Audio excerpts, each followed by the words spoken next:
ഗർഭിണിയാ? 1.5 മാസമായോ? രണ്ടാമത്തെ? ഛർദി ഉണ്ടോ? ബാക്ക് പെയിൻ ഉണ്ട്? ഫുഡ് കഴിക്കാൻ പറ്റുന്നുണ്ടോ? ഇല്ലേ? ഇത് ഹിന്ദിയാ സിസ്റ്റർ? അല്ല മാഡം, മലയാളി തന്നെ, ഹിന്ദി അല്ല. ഇല്ലേ? അല്ല.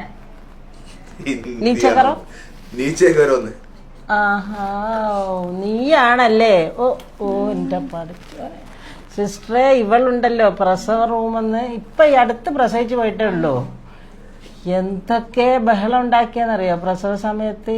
ഇനി എനിക്ക് കുട്ടികളെയും വേണ്ട, പിയാപ്ലനെയും വേണ്ട, ഞാൻ പിയാപ്ലന്റെ വീട്ടിൽ ഇനി തിരിച്ചു പോകുന്നില്ല, എന്തിനാ ഞാൻ കല്യാണം കഴിച്ചത് എന്നൊക്കെ പറഞ്ഞിട്ട് നോക്കി എത്ര പെട്ടെന്ന് തിരിച്ചു വന്നിക്കണേ. അതൊക്കെ നമ്മള് ലേബർ റൂമിൽ എന്തൊക്കെ പറയാ പ്രസവവേദന്റെ സമയത്ത് ഡോക്ടറെ. എന്ത് വിചാരിച്ചത് ഈ മാസ്ക് ഇട്ട് വന്നാൽ എനിക്കിതിനെ മനസ്സിലാവില്ലാന്ന്? അതാണ് ഈ പ്രസവ വേദന മറക്കാൻ പെണ്ണിന് കഴിഞ്ഞിട്ടില്ലെങ്കിൽ പിന്നീട് ഒരു പ്രസവത്തിനും ആ പെണ്ണ് തയ്യാറെടുക്കൂലെന്ന് പറയാം. അത്രമാത്രം ബുദ്ധിമുട്ടും കഷ്ടപ്പാടൊക്കെയാണല്ലോ. പക്ഷെ സംഭവിക്കണം എന്താ വെച്ചാല്, പ്രസവം കഴിഞ്ഞ് ഡിസ്ചാർജും കഴിഞ്ഞ് ഹോസ്പിറ്റലിൽ നിന്ന് വീട്ടിലെത്തി ആ ബക്കറ്റും ഷീറ്റും ബെഡ്ഷീറ്റും മറ്റുള്ള കാര്യങ്ങളൊക്കെ ഒരു മൂലക്കൽ എപ്പോ വെക്കുന്നോ അതോടുകൂടി ആ പെണ്ണിന് പിന്നെ ഹോസ്പിറ്റലിൽ ഓർമ്മ ഉണ്ടാവില്ല, പ്രസവ വേദന ഓർമ്മ വല്ലാതെ.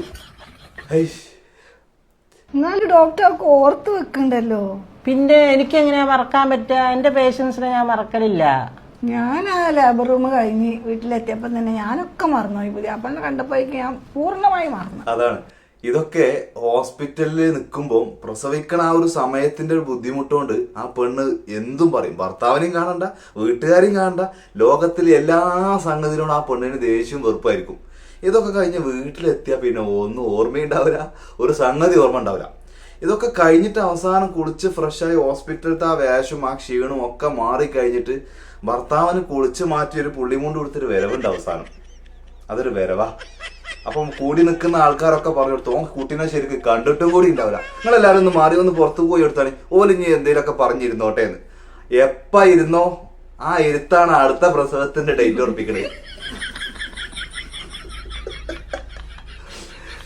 വല്ലാത്ത ജാതി തന്നെയാണോ? വല്ലാത്ത ജാതി.